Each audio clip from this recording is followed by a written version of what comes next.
Тараз областы Бакай Ата району Бакеев көчө, өзгөрүш айылы Бакеев көчөсү 203-тө. Ушул жерде 2001 жылдан баштап жашайбыз. Анан бизге такыр лицевой счет ачылбай келет да.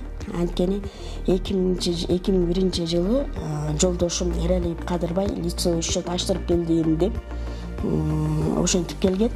Анан мурда Эралиев К деп ошентип лицевой счеттор келип атчы.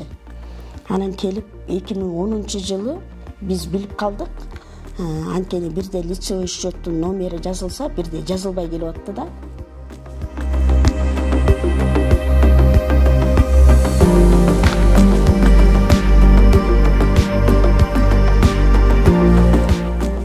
Мен кайненем Эралиева Калича. Чабылбаганын билгенден кийин мен рейстин жоопту кызматкерлерине кайрылдым.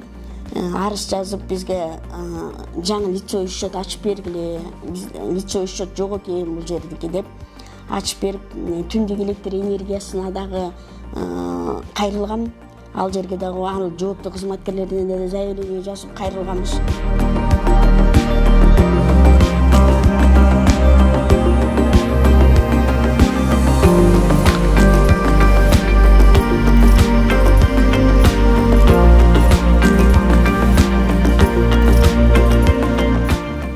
Жок деп эле жатат. Айкын иши кантип болбойт.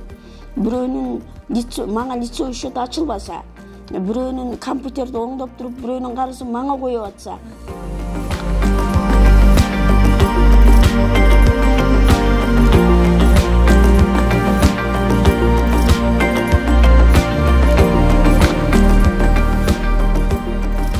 Анан мурда кайрылганбыз Бекмурзаевга. Бекмурзаев дагы ушул жака жумуштар менен келип калыптыр.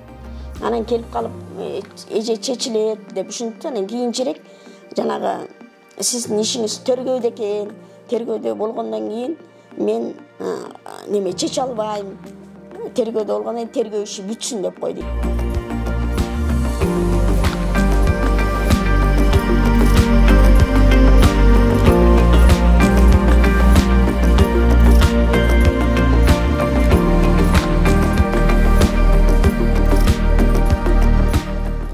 Эмнеге төлөйм дедим. Мен төлөйм, мага лицевой счет ачып бер деп эле кайрылдым да, мен болгонучу буларга. Анан лицевой счетту ачпай туруп, ушул немени алып келип туруп жазып коюп атпайбы? Эралиев буюнукун эски лицевой счетту алып келип, карызы бар лицевой счетту алып келип такап коюшуп атат мага.